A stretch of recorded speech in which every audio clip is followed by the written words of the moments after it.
First, we will have a brief about the overall scenario of the horticulture sector in our country. You might be aware about this. As you know that in India we have a net sown area about 142 million hectares, and out of this area, total net sown area, the 18% of the net cultivated area, that is covered under the horticulture. That means as on date, around 28 million hectares of land is coming under the horticulture sector. And it is one of the first, when we talk of the agriculture and elite sectors, it is a sector which has got high growth rate. When we talk, compare the compounded annual growth rate of the various sectors like horticulture, agriculture, dairying, it is one of the best growing sectors along with the dairy sector. And you can see the figures here. The total export figures in the horticulture sector, that has been around to the tune of 40,000 crores. It is almost 46,000 crores. These are the latest figures of 2022-23. And the net imports in the horticulture sector, those have been 37,000 hectares. That means we are the net exporter. If we compare the import-export figures, we are the net exporters. Our country is the net exporter of the horticulture produce. And these are the figures, the value of fresh and vegetable exports. It has been 550 crores, and the import has been 480 crores. So in fresh fruits as well, we are the net exporters. Now, we were talking about the growth rate. The growth rate, it has been tremendous, both in terms of increase in the area as well as increase in the production. अगर हम area की बात करेंगे, the area under horticulture has increased from 23 million hectares to 28 million hectares. There has been a 20% growth. But when we talk about the production has increased even more. The production has increased to 342 million. It has been a million metric tons. Sorry, it is million hectares. It is 342 million metric tons, and it has grown by 21.86%.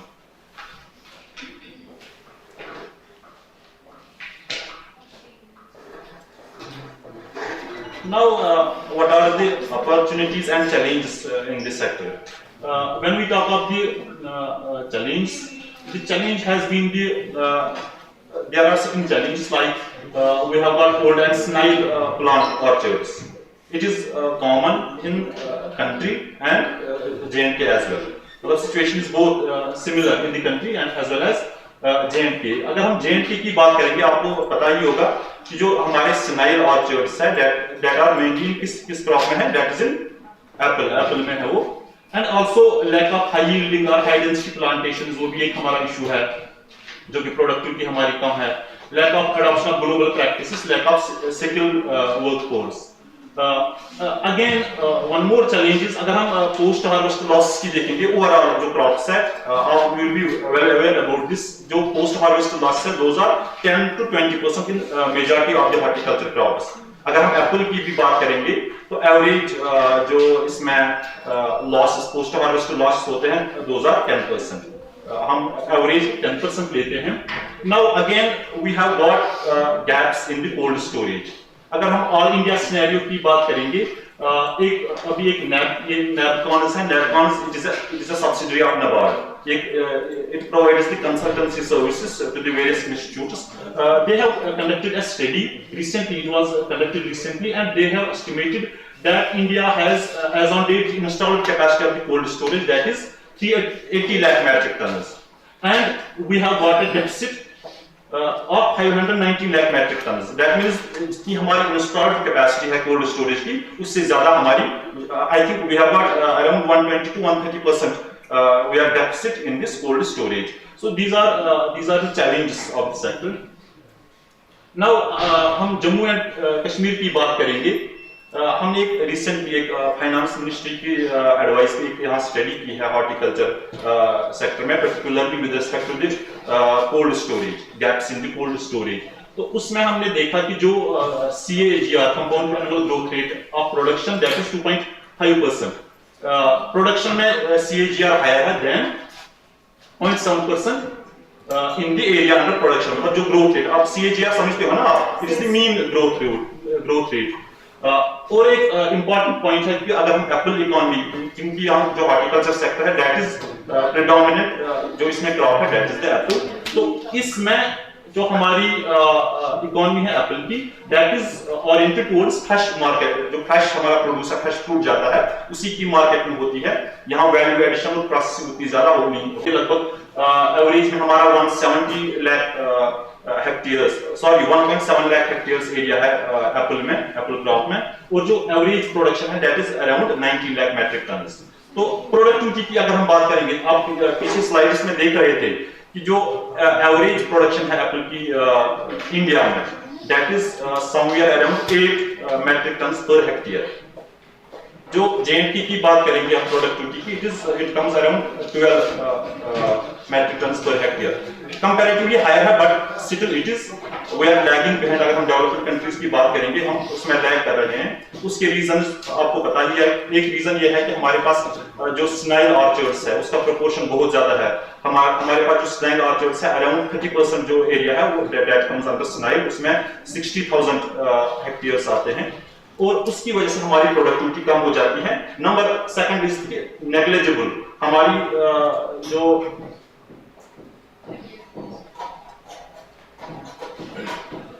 ये challenges हम discuss कर रहे हैं, negligible area under high density Apple plantation. High density Apple plantation की बात करेंगे, इसमें हमारा अभी तक 1% भी कवर नहीं हुआ है। 1500 hardly as on date 1500 hectares ही कवर हुआ है out of the total 1.7 lakh जो 7 लाख हेक्टेयर्स है। तो इट इज नेग्लिजिबल, इसको हमें अपस्केल करने की जरूरत है, बट इसमें भी लिमिटेशन है। लिमिटेशन दो है, एक लिमिटेशन यह है कि हमारे पास प्लांटिंग मटेरियल नहीं है, प्लांटिंग मटेरियल हमें उसके लिए उतना चाहिए। नंबर सेकंड एक और जो लिमिटेशन है कि अब अगर हम फार्मर्स के ऑर्चर्ड्स को कन्वर्ट करेंगे इनटू हाई डेंसिटी, इसमें कुछ थोड़ा जो गैप रहेगा, गैप पीरियड आएगा, जेस्टेशन पीरियड हम बोलेंगे 3 साल या 4 साल का जो गैप पीरियड आएगा, तो उसमें जो इनकम लॉस है उसके लिए हमें कुछ बजटरी प्रोविजंस करने पड़ेंगे, वो सोचने पड़ेंगे। तो अभी मैं एक स्टडी की बात कर रहा था, तो उस स्टडी में हमने ये चीजें सारी रिकमेंड की है कि क्या क्या बजटरी सपोर्ट किस फॉर्म में हो सकता है, whether it can be in the form of some subsidy, it can be in the form of certain interest subvention and like that.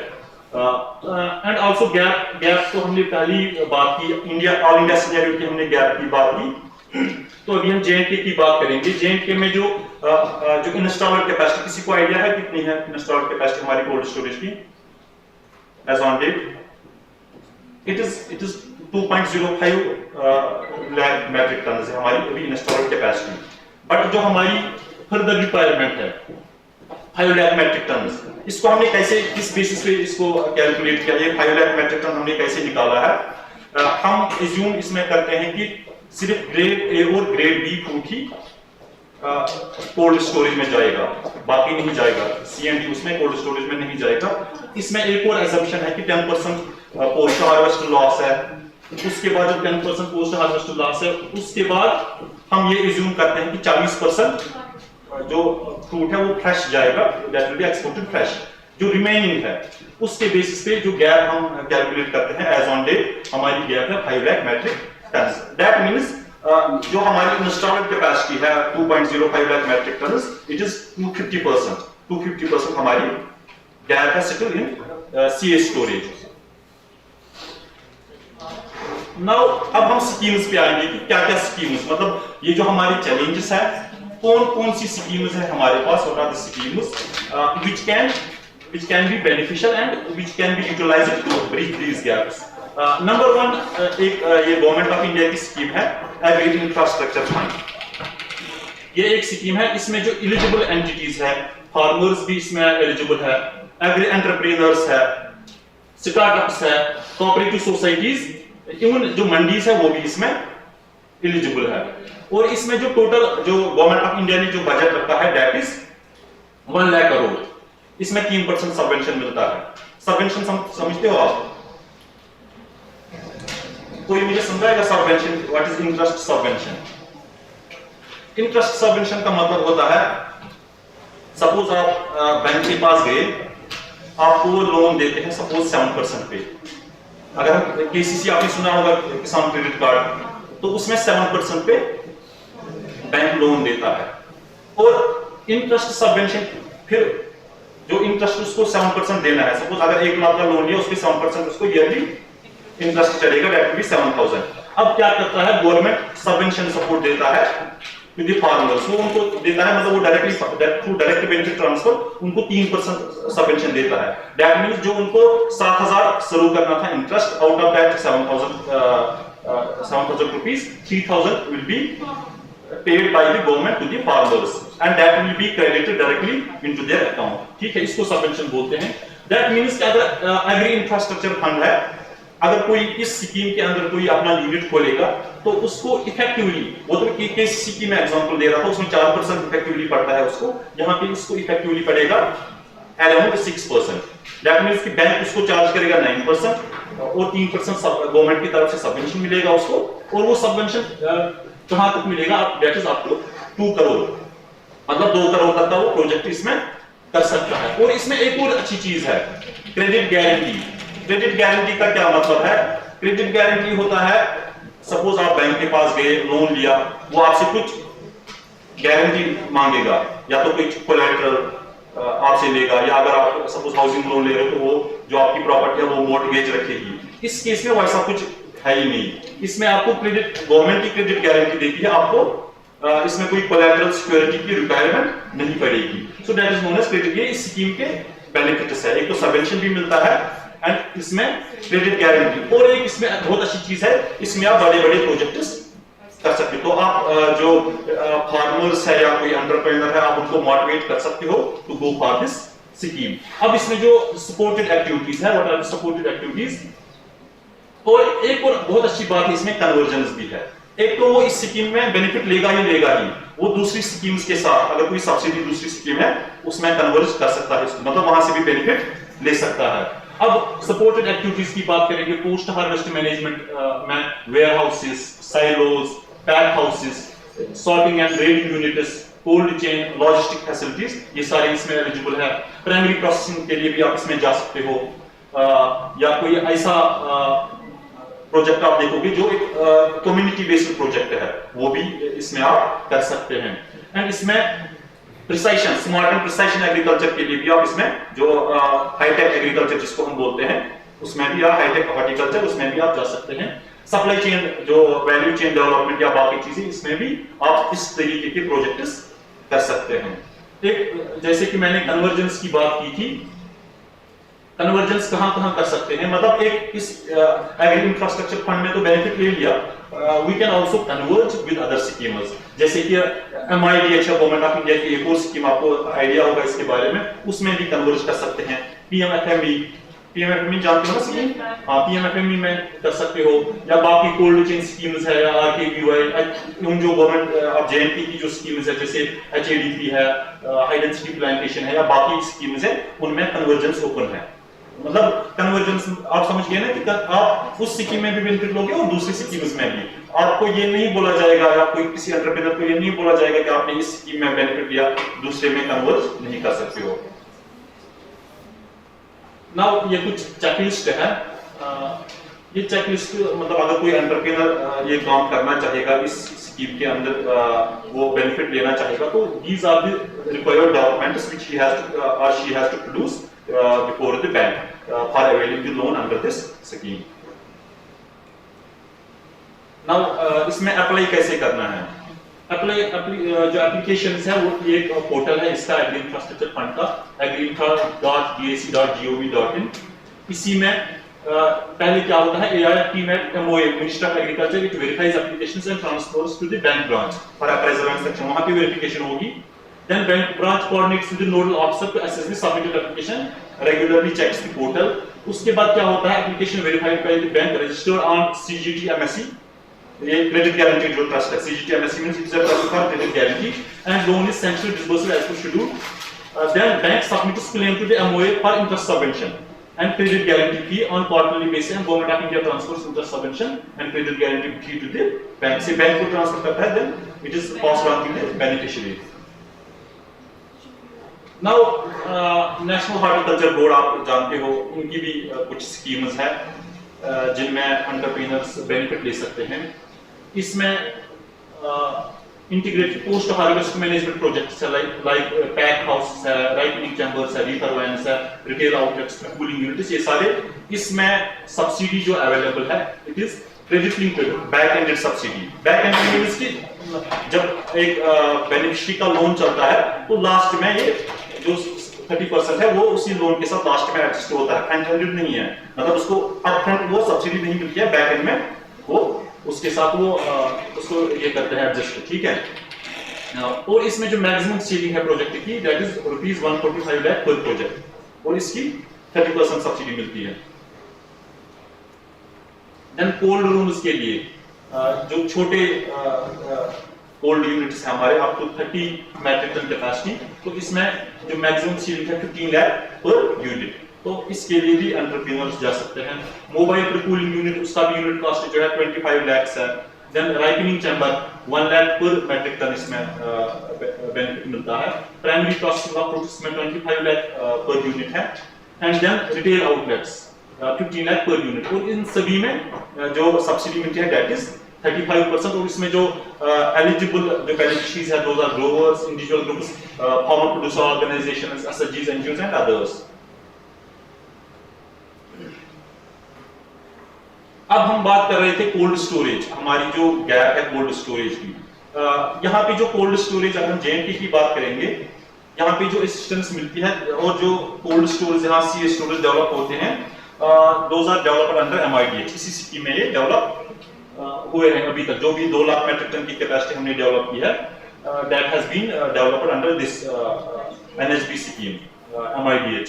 तो इसमें जो असिस्टेंस मिलती है टू टाइप्स की, मतलब टाइप 1 और टाइप 2. टाइप 2 में सी स्टोरेज, कंट्रोल्ड एटमॉस्फेयर स्टोरेज आ जाते हैं. तो उसमें जो मैक्सिमम जो इसमें सब्सिडी मिलती है दैट इज ₹10,000 पर मेट्रिक टन. 10,000 पर मेट्रिक टन इसमें सब्सिडी मिलती है. और टाइप 1 में ₹8,000 पर मेट्रिक टन अप टू 5,000, और इसमें भी अप टू 5,000 ₹10,000 पर मेट्रिक टन. बट इसमें गवर्नमेंट ऑफ जेएनटी की तरफ से एक और बेनिफिट है इसको अट्रैक्टिव बनाने के लिए.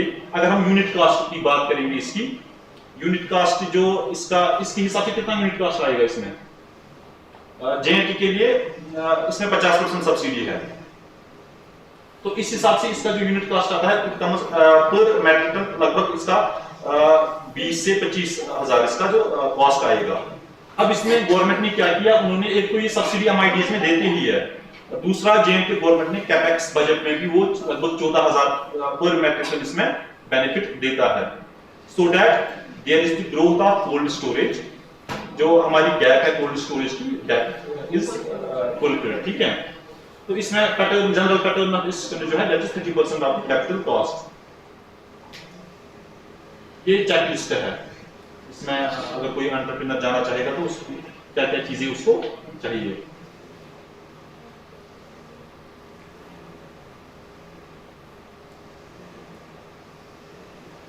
ये है high density revised high density modified high density Apple plantation scheme. ये गवर्नमेंट ऑफ जेएनटी की स्कीम है. तो इसमें पर ईयर जो टारगेट है दैट इज अराउंड 1,000 हेक्टेयर्स. अभी तक जो हमारा कवर हुआ है that is only 1,500 इसमें कवर हुआ है. और इसमें 50% सब्सिडी मिलती है, और बेनिफिशियरी का जो शेयर है that is 10%, loan amount is 40%. और इसमें यूनिट कास्ट आइडिया है कुछ आपको, यूनिट कास्ट कितना है हाई डेंसिटी प्लांटेशन के लिए? हाई डेंसिटी प्लांट, ये तो आपको मुझे लगता है आप हॉर्टिकल्चर बैकग्राउंड के ना सारे. Actually sir they are from food technology. अच्छा, हॉर्टिकल्चर शायद नहीं है इनका. अच्छा, हॉर्टिकल्चर कोई नहीं है. टेक्नोलॉजी. ठीक है. जो हाई डेंसिटी प्लांटेशन है, जो इसमें जो यूनिट कास्ट पर हेक्टेयर जो रखा गया है दैट इज 39 लाख, 39.65 लाख. तो इसमें जो अब सब्सिडी मिलती है दैट इज 90.6 लाख. इसमें 50% सब्सिडी मिलती है to develop these high density apple plantations. और 40% में लोन भी ले सकते हैं सिर्फ बेनिफिशियरी का जो मार्जिन रहेगा दैट इज ओनली 10%। इसमें मैंने आपको पहले ही बताया हमारी लिमिटेशन क्या है। लिमिटेशन है कि प्लांटिंग मटेरियल हमारे पास उतना अवेलेबल नहीं हो पा रहा है कि हम थोड़ा इसको स्पीड इसको इसमें भी प्रोग्रेस कर देते हैं।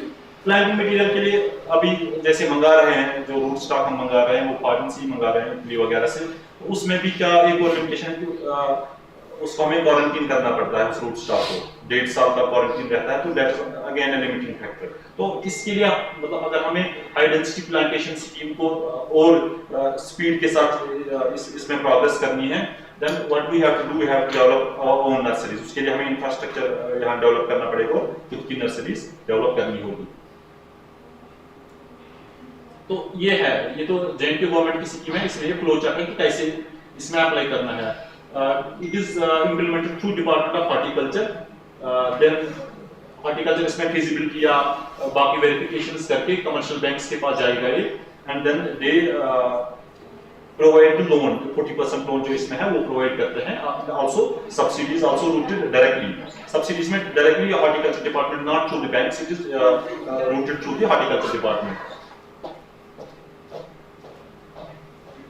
Now PMFME scheme, PMFME scheme ये आत्मनिर्भर भारत में ये लॉन्च हुई थी पोस्ट कोविड। इसमें जो सब्सिडी है दैट इज 35%, और इसमें जो मैक्सिमम सीलिंग ऑफ सब्सिडी है दैट इज 10 लाख में मैक्सिमम सीलिंग है। और कौन कौन इसमें एलिजिबल है और रीजन, पहले बता ऑब्जेक्टिव क्या था इसका, इस स्कीम का। इस स्कीम का ऑब्जेक्टिव यही है कि हमारी कंट्री में अगर हम देखेंगे, अगर हम ओवरऑल इकोनॉमी की बात करेंगे अपनी कंट्री में, तो अगर हम वर्क फोर्स भी देखेंगे, वर्क फोर्स हमारा 88% अनऑर्गेनाइज्ड सेक्टर में काम करता है, ये हमारी मतलब इकोनॉमी की बात करें। सिमिलरली लाइक वर्क फोर्स, अगर हम इंडस्ट्री भी की बात करेंगे, उसमें जो मैक्सिमम जो इंडस्ट्री है that is informal unorganised sector में, तो उसी को उस अनऑर्गेनाइज्ड सेक्टर से उसको फॉर्मलाइज करने के लिए ये स्कीम आत्मनिर्भर भारत में ये लॉन्च हुई थी 2020 में। तो इस स्कीम में क्या ऑब्जेक्टिव यही है कि इनफॉर्मल जो अनऑर्गेनाइज्ड हमारे प्रोसेसिंग सेंटर्स है उनको हम फॉर्मलाइज करें, we get them changed into the organised sector. तो असिस्टेंस इसमें जो है 10 लाख मैक्सिमम। इसमें एक कंसेप्ट था ओडीओपी, जिसको हम बोलते हैं वन डिस्ट्रिक्ट वन प्रोडक्ट। मतलब अगर कोई एग्जिस्टिंग यूनिट है या कोई नया यूनिट खोलना चाहेगा, वो एक डिस्ट्रिक्ट या एक पर्टिकुलर डिस्ट्रिक्ट में हम कोई प्रोडक्ट उसको आइडेंटिफाई करेंगे जिसको हम उस that is particular, that is unique to that district. But अभी फिर देखा गया उसके बाद कि इस ओडीओपी की वजह से ये स्कीम इतनी प्रोग्रेस नहीं कर पाई, क्योंकि वो प्रोडक्ट स्पेसिफिक था। तो अब that has been done away with, अब इसमें ओडीओपी का कंसेप्ट नहीं है, किसी भी प्रोडक्ट या किसी भी प्रोसेसिंग में जा सकते हैं इसमें। तो ये ODOP, but now this is, I think this is irrelevant.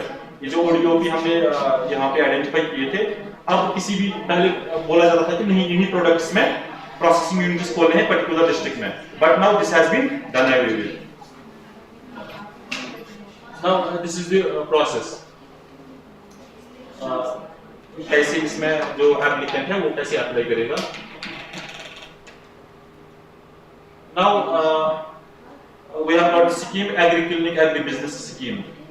आपने सुना होगा इस स्कीम के बारे में, किसी ने ट्रेनिंग की है इसमें? ठीक है, ये जो स्कीम है it is particularly for unemployed agriculture graduates and others. इसमें एग्रीकल्चर एंड एलिड सेक्टर दोनों आएंगे, दोनों के लिए है। And the main aim is to develop agriculture and also to provide extension services. इसमें एक्सटेंशन सर्विसेज भी प्रोवाइड करनी है, तो it is the aim of the scheme. Now agri clinics में क्या-क्या एक्टिविटीज हो सकती है? Expert advice and services to the farmers on various technologies including soil health, cropping practices, plant protection में इसमें जा सकते हैं ग्रेजुएट्स, क्रॉप इंश्योरेंस में जा सकते हैं, post harvest technologies, clinical service of animals, उसमें भी मतलब किसी को क्लिनिक वगैरह खोलना है, वो एग्री क्लिनिक और एनिमल क्लिनिक दोनों में जा सकते हैं। फीड एंड फॉडर मैनेजमेंट, जैसे फीड मिल्स वगैरह कोई एस्टैब्लिश करना चाहेगा, those are eligible. Then price of various crops in the market, मतलब वैल्यू चेन में भी जा सकते हैं। देन एग्री बिजनेस में कस्टम हायरिंग सेंटर्स अगर किसी को खोलने हैं वो इसमें एस्टेब्लिश कर सकता है। इनपुट सेल, इनपुट मतलब फर्टिलाइजर्स, पेस्टिसाइड्स वगैरह, तो उसका भी, या बायोपेस्टिसाइड्स, उसके भी यूनिट्स खोल सकते हैं। And other services in agree including post harvest management and market linkages, ये इसमें these are the eligible activities. Now who are eligible? इसमें graduates in agriculture and related subjects or diploma with at least 50% marks or post graduation diploma.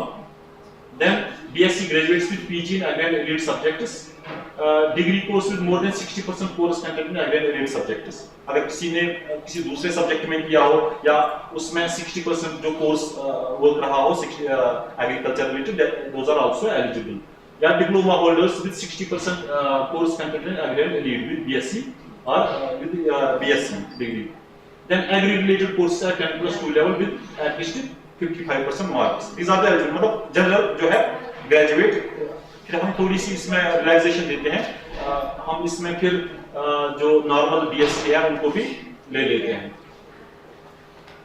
अब mechanism क्या है, पहले इसमें एक training रहती है, I think it is of 6 weeks की ट्रेनिंग रहती है पहले। वो मैनेज जो national institute of agriculture extension management है दैट प्रोवाइड्स द ट्रेनिंग, और वो अपने नोडल ट्रेनिंग इंस्टीट्यूट्स वो सिलेक्ट करता है।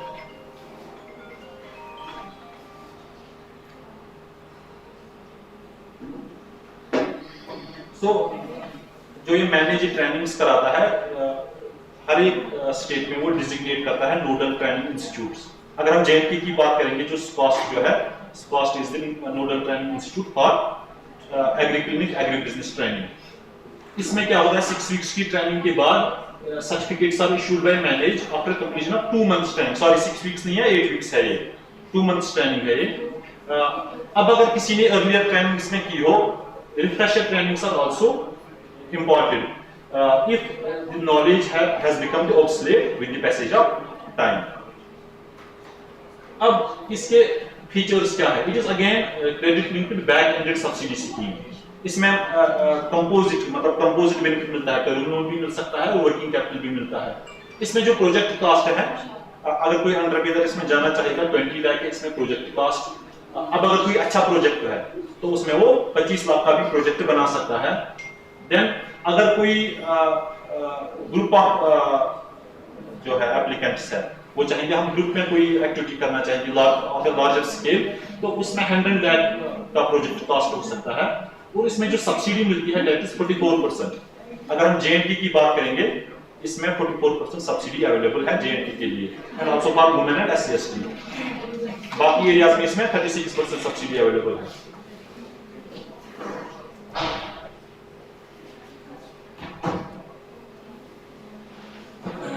इसमें जो मिनिमम उसका जो खुद का मार्जिन है बेनिफिशियरी का दैट इज 10%, और रिपेमेंट जो पीरियड है that will be 5 to 10 years। 5 to 10 years में उसको लोन रिपे करना है। अब ये कुछ टाइमलाइंस दी गई है। जो प्रोजेक्ट है, प्रोजेक्ट को 6 महीने में इसको कंप्लीट करना है। जब पहली इंस्टॉलमेंट इसको रिलीज हो जाएगी, 6 महीने के अंदर अंदर इसको ये कंप्लीट प्रोजेक्ट करना है। But in certain cases under certain exceptions we can also the bank can extend the period for 6 months। और इसमें जो सब्सिडी है that is routed through NABARD only. NABARD ही इसमें सब्सिडी प्रोवाइड करता है। इसमें बैंक्स को नबार्ड फाइनेंस भी देता है, so that they go for the lending with the beneficiaries. So this is the procedure for release of subsidy under the agricultural agribusiness में पहले प्रोजेक्ट एक जो अंडरटेकर है प्रोजेक्ट बनाएगा। जब उसकी after sanction disbursal of the first instalment the bank will furnish to NABARD a brief project profile cum claim form for subsidy and copy of bank sanction letter within 15 days। Sanction हो गया 15 दिन के अंदर अंदर नबार्ड को ये submit करेगा। Then eligible subsidy as may be remitted by NABARD to be kept in the reserve fund within 7 days। NABARD bank को सब्सिडी उसको प्रोवाइड करता है, रिलीज करता है, then that is kept in the subsidy reserve fund। Subsidy reserve fund में इसलिए रखा जाता है इसको बिकॉज ये बैक एंडेड सब्सिडी है, मतलब लोन चलेगा जब तक वो लोन नॉर्मल चलेगा, लास्ट जब इसको एडजस्ट किया जाएगा लास्ट में, then utilization certificate shall be submitted by the bank within NABARD. मतलब utilize जो ये पैसे sanction हुए हैं including of the subsidy, that has to be submitted by the bank within NABARD. So this was all in this presentation. Any participant have any अगर कुछ query है तो can ask. If you have any queries, because these are, see, for establishing the business and all these are very important. So you must know all these schemes. Yes, Bushra. Sir, thank you so much for this valuable session. Sir, आपने एक like सारी schemes के बारे में बोला किस किसके related है, तो डेयरी का आपने जिक्र नहीं किया. डेयरी का मैंने इसलिए हम तो बहुत we can cover multitude of schemes. Dairy का मैंने इसलिए नहीं बोला, मुझे लगा था कि शायद पर्टिकुलरली हॉर्टिकल्चर पे ही यहाँ आज टॉपिक है. Otherwise I could have included dairy में, तो डेयरी में बताऊंगा. जैसे हमने एग्री इंफ्रास्ट्रक्चर फंड की बात की, तो ऑन दी जो ये एग्री इंफ्रास्ट्रक्चर फंड है, on similar lines there is one more scheme that is known as animal husbandry infrastructure development fund. उसमें भी एआईएफ और animal husbandry infrastructure development fund में क्या डिफरेंस है? एआईएफ में 2 करोड़ तक का प्रोजेक्ट कर सकते हैं, बट एआईएफ में अपर लिमिट नहीं है, उसमें 2 करोड़ के बियॉन्ड भी जा सकते हैं, और उसमें 3% सबवेंशन, इंटरेस्ट सबवेंशन में जा सकते हैं. वन मोर थिंग, जैसे कि हमने पीएमएफएमई की बात की ना, PMFME is the processing, food processing में डेयरी भी आ सकता है, उसमें डेयरी में भी जा सकते हैं. अगर आप प्रोसेसिंग में जाना चाहोगे डेयरी में, तो you can also avail benefit under PMFE for dairy sector. हाँ, प्रोसेसिंग में. विदाउट प्रोसेसिंग तो फिर अगर कोई इंफ्रास्ट्रक्चर आपको करना है, एएचआईडीएफ है, animal husbandry infrastructure development fund. अब अगर जो काउ यूनिट्स है, काउ यूनिट्स के लिए एक स्कीम है that is national live stock mission, उसमें बेनिफिट ले सकते हैं, उसमें भी 33% सब्सिडी मिलती है. नेशनल लाइव स्टॉक मिशन है. एक और स्कीम है इंटीग्रेटेड डेयरी डेवलपमेंट स्कीम, वो यूटी गवर्नमेंट की है, उसमें भी जो बेनिफिशियरीज है वो बेनिफिट अवेल कर सकते हैं. ये डेयरी के रिलेटेड स्कीम्स है. Anyone else? Bushra, clear? Yes, thank you so much. Anyone else? Thank you. Thank you so much, sir, for coming here. Thank you very much, sir.